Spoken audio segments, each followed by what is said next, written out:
Atlántida, Lizalde, muchas gracias por acompañarnos, por darnos un poquito de su tiempo y por estar aquí y hablarnos de este tema tan interesante que es Teotihuacán. Muchas gracias, Atlántida. Al contrario, Mariana, me da mucho gusto que me hayan invitado, realmente me parece muy bueno que este tema pues lo sigamos compartiendo con otras personas que a pesar de la distancia y todo, pues estamos de alguna manera cerca. Sí, y bueno, pues también con motivo de esto, pues tenemos, digamos, ¿cómo poder decir?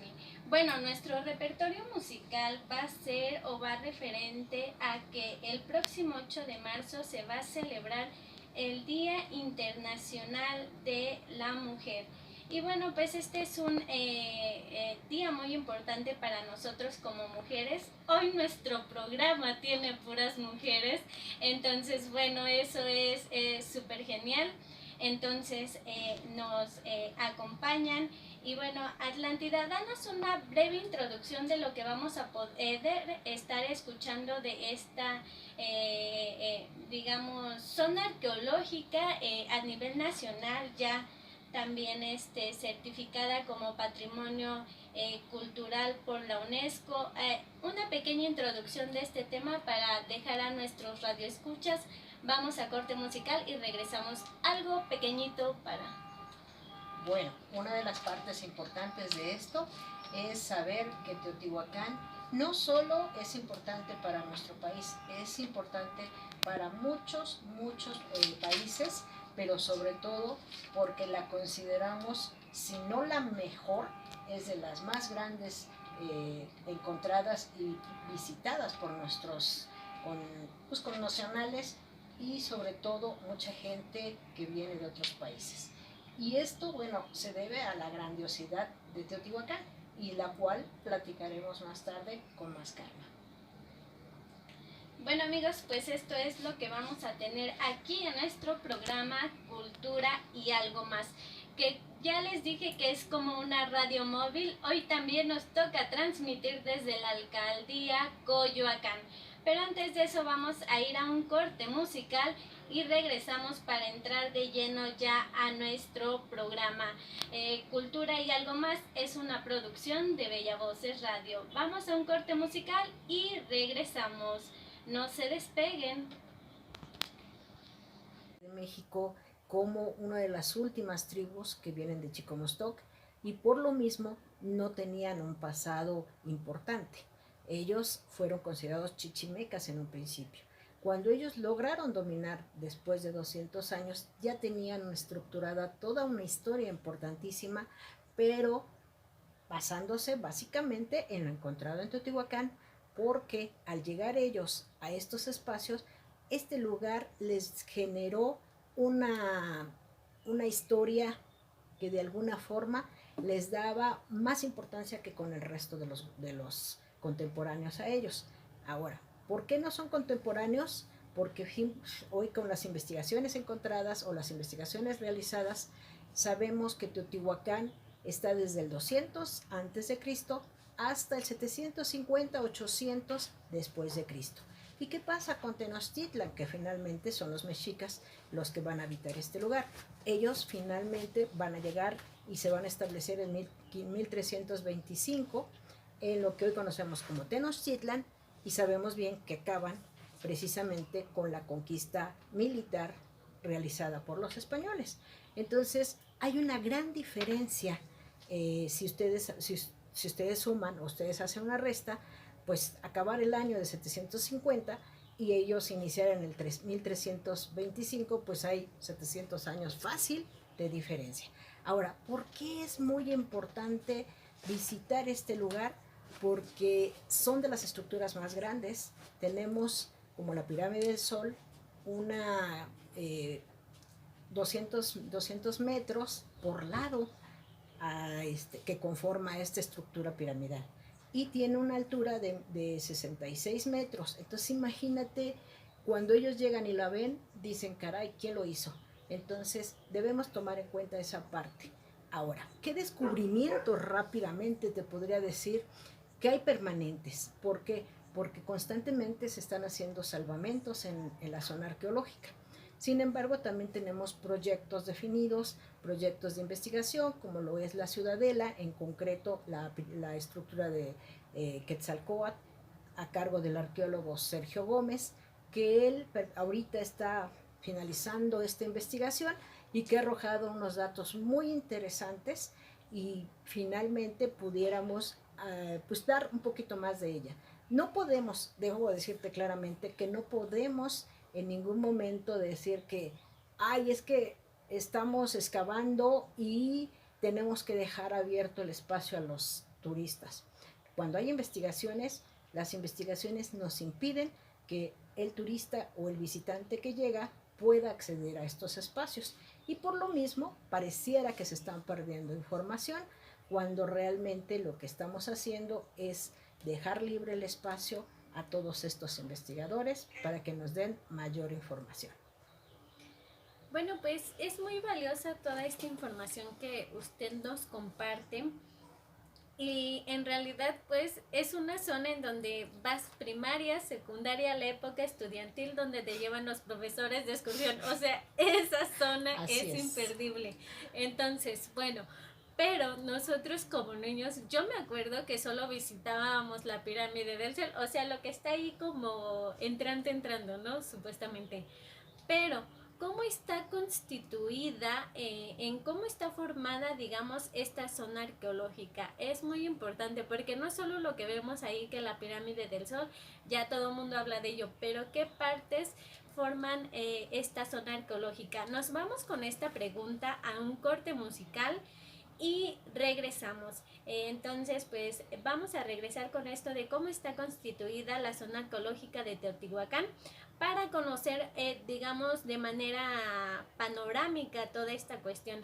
Entonces, bueno, pues vamos a ir a un corte musical y regresamos.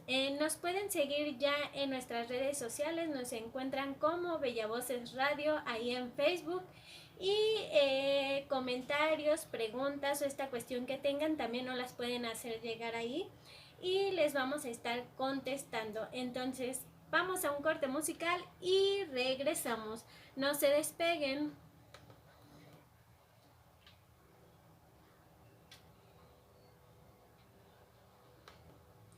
Amigos, sí, ya estamos de regreso. Acabamos de escuchar una canción muy padre. Yo la conocí, me encantó.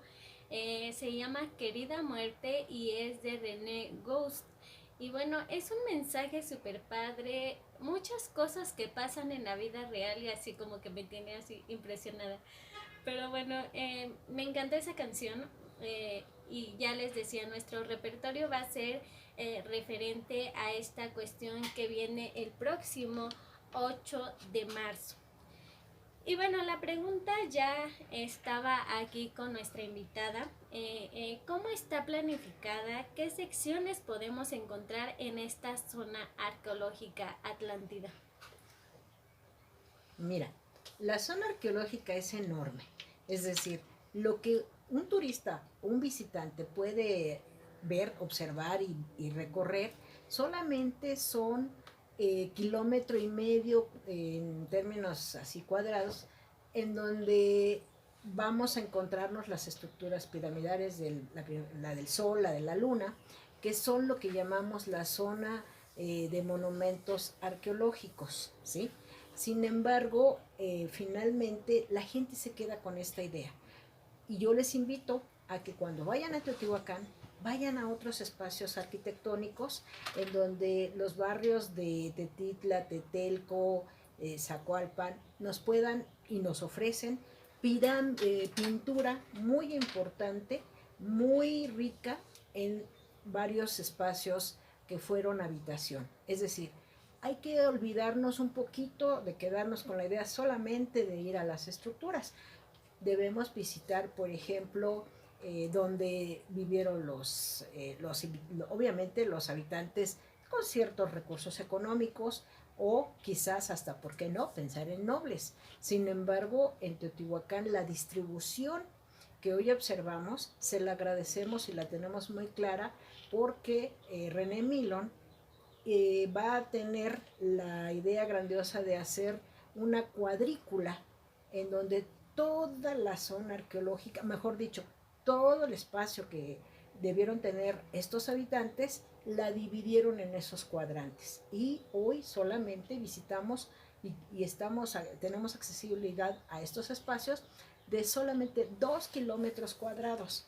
¿Por qué dije 4? Porque los dos restantes ya están ocupados por nuevas ocupaciones, es decir, por la población actual. Entonces, ¿qué podemos visitar? Aparte de estos barrios, pues también está el Museo de la Pintura, que casi nadie visita, a pesar de que ya hoy por hoy ha sido integrada a lo que llamamos hoy, donde está todo enredado y haciendo círculo. Sí, de hecho es por eso la pregunta, porque yo vi en un video de Villoro donde hace un recorrido, pero les digo, yo, o sea, yo iba en los recorridos de la primaria y siempre nos quedábamos con ese típico de la pirámide, pero no, en serio, hay muchas cosas, y estas pinturas que usted habla en donde supuestamente se dividían ciertos sectores en donde se presume habitaban, digamos, las personas como de alta jerarquía, y en esa zona está impresionante. También se dicen que hay unos como digamos, unos pequeños dibujos ahí que se presume eran mensajes que todavía no se han podido descifrar a estas alturas. Hay algunos que vienen más, ¿cómo se podría decir? Más elaborados, con más dibujitos, entonces esos todavía no se pueden descifrar esos mensajes, pero ¿qué nos puede decir al respecto de estos? Mira, es una buena pregunta y yo creo que hay que puntualizar que en Teotihuacán algo de lo que se ha adolecido en cuanto a la investigación es que no hemos encontrado o no se han encontrado nada, ningún vestigio de una escritura alfabetizada. Pensamos que la escritura debió ser idiomática, es decir, a través de las pinturas, porque hay una serie de repeticiones de elementos como jaguares, como caracoles cortados de forma transversal, gotas de sangre, gotas de semen, gotas de agua, que se repiten de manera constante. Y por lo tanto, los arqueólogos que han estado participando aquí en diferentes momentos, estoy hablando de todo el siglo XX, debieron llegar a la conclusión, o se llegó a la conclusión, de que por la falta de una escritura hasta este momento identificada, pues se van a tener que pensar en que esta repetición de elementos están dando un mensaje y están siendo muy precisos para la población que vivió en ese momento. Obviamente nosotros no tenemos ese código, no tenemos con certeza qué quieren decirnos, pero suponemos que finalmente estaban muy asociados a aspectos astronómicos, aspectos políticos, y dicho sea de paso, como no tenían una escritura, también pudiéramos suponer que al encontrar diversos grupos étnicos en este espacio, debieron, para evitar problemas de idiomas, pues tener que hablar a partir de códigos visuales y llegar, por lo tanto, a una modalidad o llegar a aspectos muy, como te dijera yo, universales, que llevaran la información a todos aquellos que solamente con verlo sabrían de qué se trata. Esta es una de las ideas también que se tiene. La población étnica era diversa, entonces tenía que comunicarse de alguna forma, y eso nos llevaría a pensar entonces que toda la ciudad, o al menos casi todas las estructuras, debieron estar pintadas y tener elementos repetitivos, que me gustaría mucho que en vez de decirles, como tú lo has dicho, perdón, dibujitos, pensemos en elementos que finalmente traen una información muy, muy precisa de mando de grupos en el poder, que debieron ser tótems de las familias más poderosas. Sí, bien, como usted lo menciona. Bueno, sí, tienen su verdadero valor en esta época de la que estamos hablando, y para las personas que pues ahí habitaban, ¿no? Pero pues bueno, pues es desconocido quiénes habitaban esta zona, qué es lo que se escribía con estas mensajes que ahí se plasman. y bueno, es impresionante. Si tienen la oportunidad de ir a visitarlo, también que apenas reabrieron por esta zona del COVID, entonces, bueno, sería genial que se dieran la oportunidad de visitar estos lugares de los que nos está hablando nuestra invitada, porque en verdad, o sea, de lo que se ve solamente de la pirámide, no es nada comparado con todo lo que se puede encontrar en esa zona arqueológica.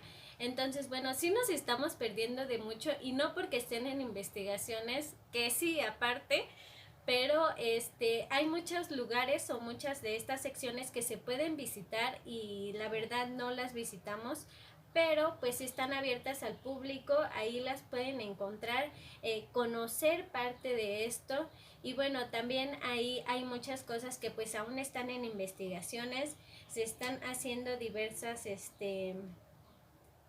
se siguen haciendo diversas investigaciones. Le decía que hay unas zonas que apenas las están descubriendo y apenas están investigando esto. Entonces, imagínense todo lo que se puede encontrar dentro de esta zona arqueológica.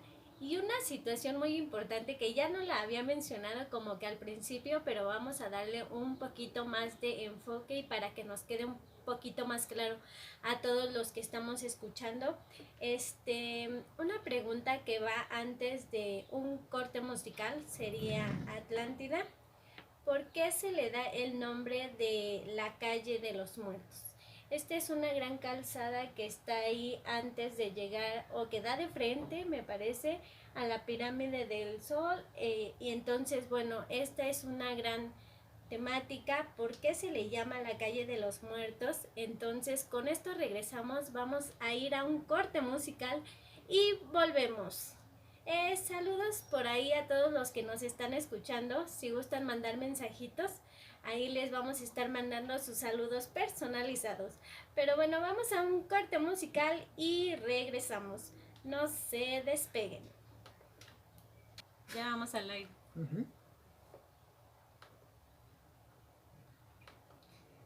Bueno, amigos, y ya estamos de regreso. Acabamos de escuchar una canción también que lleva por nombre Ella Soy Yo y la interpreta Gloria Trevi. Y esto, pues, como se los he mencionado todo el programa, y creo que debe ser un día, todos los días más bien, no nada más un día, este Día Internacional de la Mujer, en donde pues no es de festejar básicamente, es de hacer conciencia de lo que se está haciendo, de las oportunidades que nosotros también como mujeres tenemos derecho, y estas oportunidades claro que se están dando en muchos aspectos, y creo que vamos por un buen camino, vamos avanzando. Entonces, bueno, pues aquí vamos a estar, y quizá nuestro próximo programa invitemos a muchas mujeres para que nos hablen de esto, y también los hombres. Los hombres también son conscientes de esta problemática social y también nos apoyan. Muchos están a favor de todo lo que se está haciendo con este motivo del Día Internacional de la Mujer, las oportunidades que se están implementando, todo lo que hemos avanzado. Entonces, bueno, ahí vamos viendo qué podemos hacer para nuestro próximo programa. Y si nos quieren comentar algo, sean bienvenidos. Entonces, bueno, pues Atlántida, regresamos al tema del que estamos hablando, pero no por ello menos importante. Entonces, vamos con esta que ya le lanzaba la pregunta de ¿por qué se le da el nombre de la calle de los muertos? Esta gran calzada que es la que nos recibe prácticamente ahí en esta zona arqueológica, Atlántida. La calle de los muertos viene a colación porque estos famosos mexicas de los que hemos mencionado anteriormente tienden a admirarse, no saben por qué, al ir caminando y al ir, pues sí, ¿por qué no? Saqueando, porque no estaban haciendo excavación, estaban saqueando a ver qué encontraban, se encontraron con muchos muertos. Entonces ellos consideraron que estos debieron haber sido hombres que al morir se convertían en dioses. También esa es otra interpretación menos oficial, más coloquial, y por esa razón llegaron a la conclusión de que se debía ser una calle llena de muertos, porque ahí estaban estos cuerpos enterrados.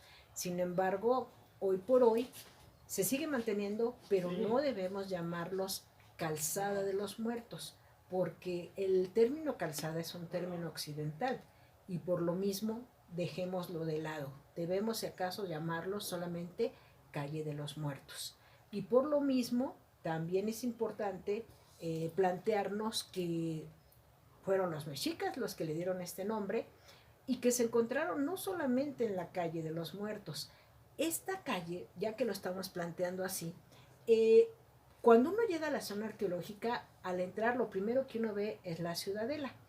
Ahí es donde arqueológicamente o turísticamente iniciaría lo que va a ser la calle de los muertos y que va hacia el norte, cuando uno entra en la puerta 1, va hacia el norte y termina o concluye en la calle, en lo que va a ser la estructura piramidal de la luna.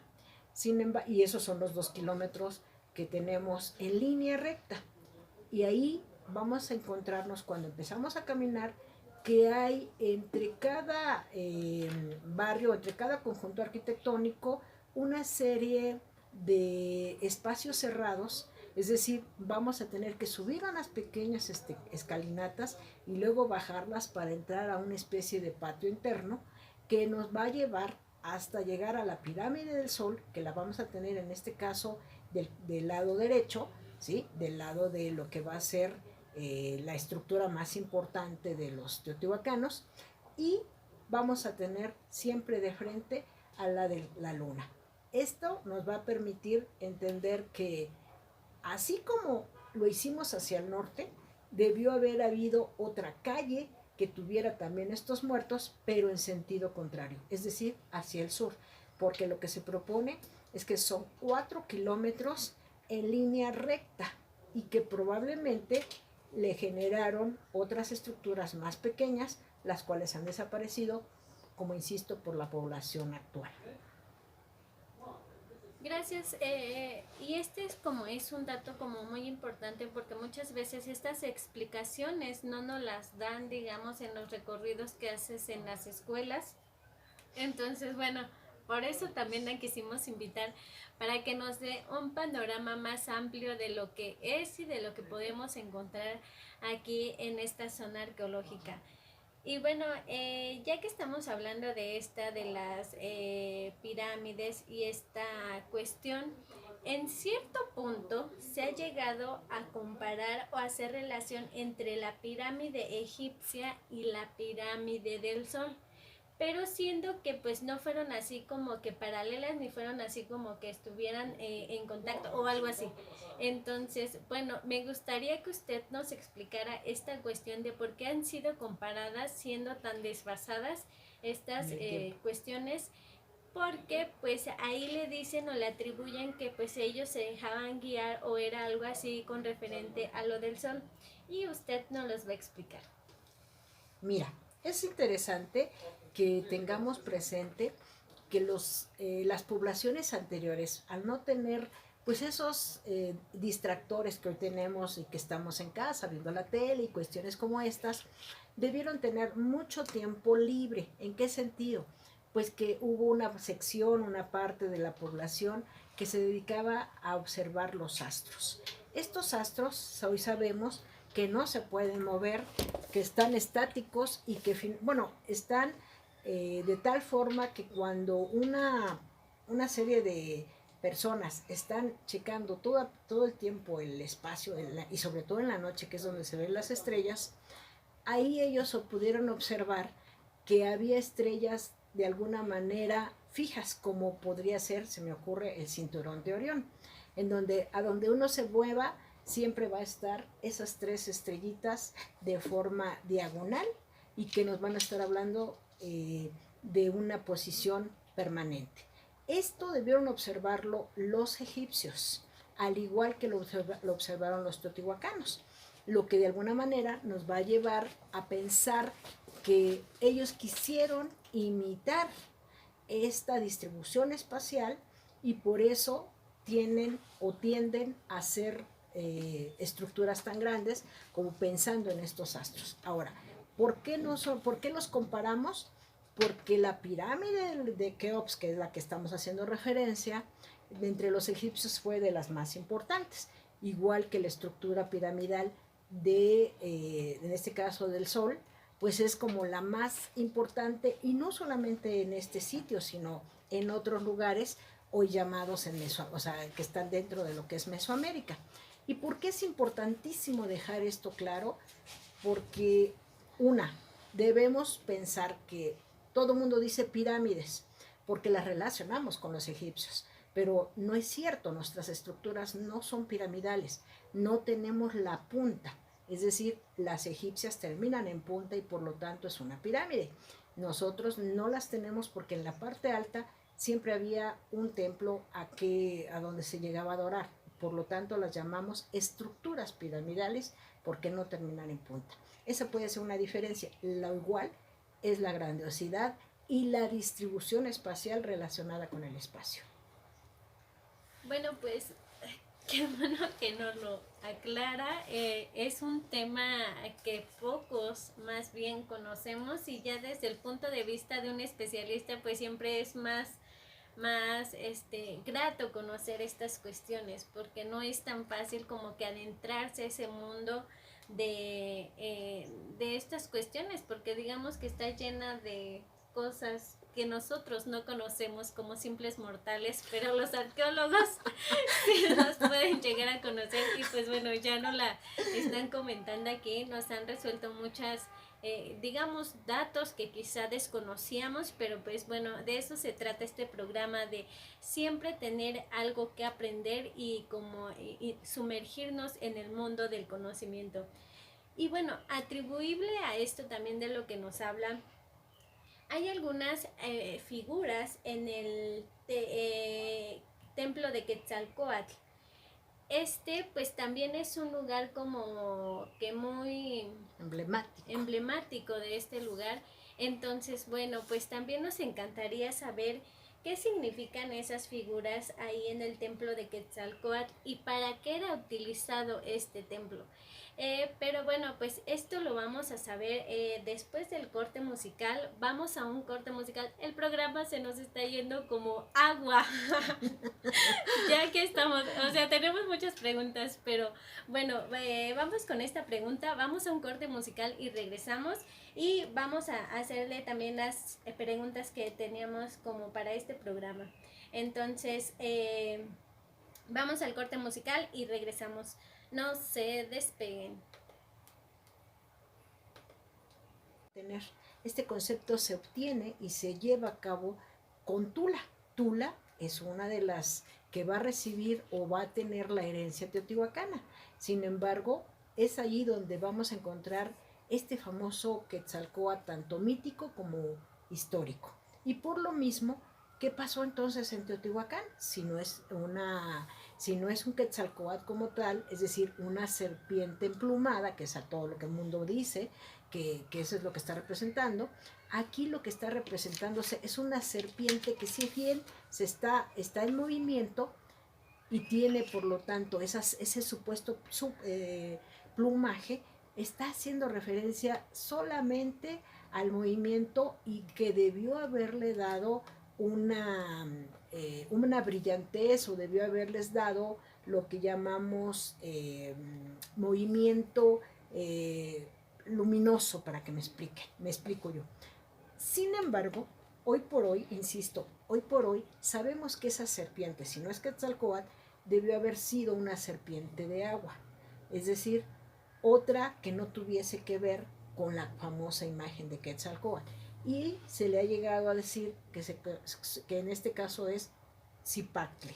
Cipatli es una serpiente acuática, pero también algunos las consideran cocodrilo, ¿sí? ¿Por qué? Porque este edificio está hablando exclusivamente de elementos de agua. ¿Cómo lo vamos a saber? Por los caracoles cortados de forma transversal y que están empotrados y a un lado de la serpiente. Asimismo, está la imagen hoy muy ubicada de Tlaloc. ¿Cómo es este Tlaloc?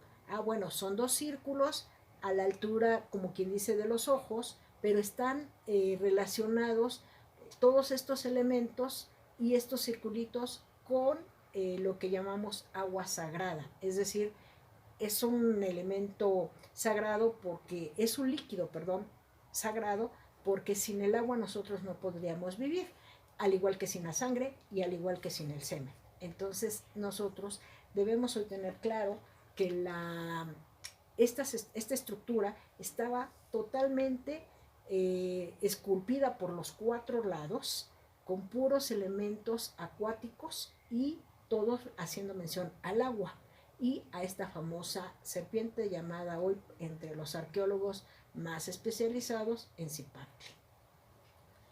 Muchas gracias, Atlántida. Pero bueno, amigos, ya se nos fue el tiempo. Entonces, bueno, nos quedamos cortos de tiempo porque teníamos muchas preguntas acá. Pero bueno, creo que es para una segunda parte de programa sobre Teotihuacán. Entonces, bueno, pues ahí vamos a estarles comentando cuándo será la segunda parte, porque nos quedamos como a la mitad de las preguntas que le habíamos mandado a nuestra invitada. Entonces, bueno, pues Atlántida, un mensaje, algún comentario sobre esta zona arqueológica, nosotros como mexicanos, ¿qué podríamos hacer para difundir toda esta riqueza cultural que tenemos aquí en México? Miren, más allá de las estructuras piramidales del Sol y la Luna, yo los invitaría a que visiten los conjuntos arquitectónicos que están alrededor de estas dos grandes, ahora sí que moles, por llamarlas de alguna forma y no usar estructuras piramidales. Visiten los que hay a los alrededores, visiten los museos, pero también si están en la parte de adentro, es decir, en todo esto que está enmallado y que llamamos zona monumental, les vamos a pedir que vayan hacia los conjuntos que se encuentran en los costados de las calles de la calle de los Muertos, porque también sabemos que casi no los visitan y resulta enriquecedor porque vamos a encontrar que no solamente son pirámides, como son llamadas por todos nosotros. Sin embargo, esta situación puede ir creciendo y yo les invito a que efectivamente, como dice Mariana, hay mucho que platicar de Teotihuacán, se nos han quedado muchas cosas pendientes porque Teotihuacán da no para un segundo programa y no porque yo sea la que venga, no, sino porque Teotihuacán, a pesar de tener prácticamente 100 años de excavación, no sabemos casi nada. Entonces, yo les dejo con esto, les invito a que volvamos a platicar acerca de Teotihuacán y si ustedes gustan, a preguntar todo lo que de alguna manera les surja como duda. Gracias, Mariana, por invitarme a tu programa. No, pues un placer y un gusto de verdad. En todos estos 3 programas que he tenido me he quedado corta de tiempo. Siempre hay algo y algo y algo que surge. Entonces, bueno, siempre digamos que todo lo que sabemos pues es una pizquita del conocimiento que hay, ¿no? Atlántida, muchas gracias por habernos regalado un poco de su tiempo, por estar aquí con nosotros y claro que vamos a tener más programas hablando de Teotihuacán. Entonces, amigos, pues muchas gracias por habernos acompañado, gracias por habernos escuchado. Los invito a escuchar todos los programas que se encuentran aquí en Bella Voces Radio y que también nos envíen sus comentarios, nos sigan en la página de Facebook, nos encuentran como Bella Voces Radio. Mientras tanto, yo me despido, nos escuchamos la próxima. ¡Ah, una buena noticia! Los programas aparentemente ya van a durar 2 horas, entonces ya nada me va a quedar corto, lo prometo. Vamos a abordar todos los temas en esas 2 horas, tiempo valioso. Entonces, amigos, los invito a que nos escuchen estas 2 horas, ahí les vamos a estar informando de nuestros nuevos horarios. Y bueno, muchas gracias por habernos acompañado, quedamos pendientes. Esperen. La frase, esto con motivo del Día de la Mujer, es: por un mundo donde seamos socialmente iguales, humanamente diferentes y totalmente libres. La escritora polaca Rosa Luxemburgo. Entonces, amigos, con esto nos vamos, cuídense y quedamos pendientes.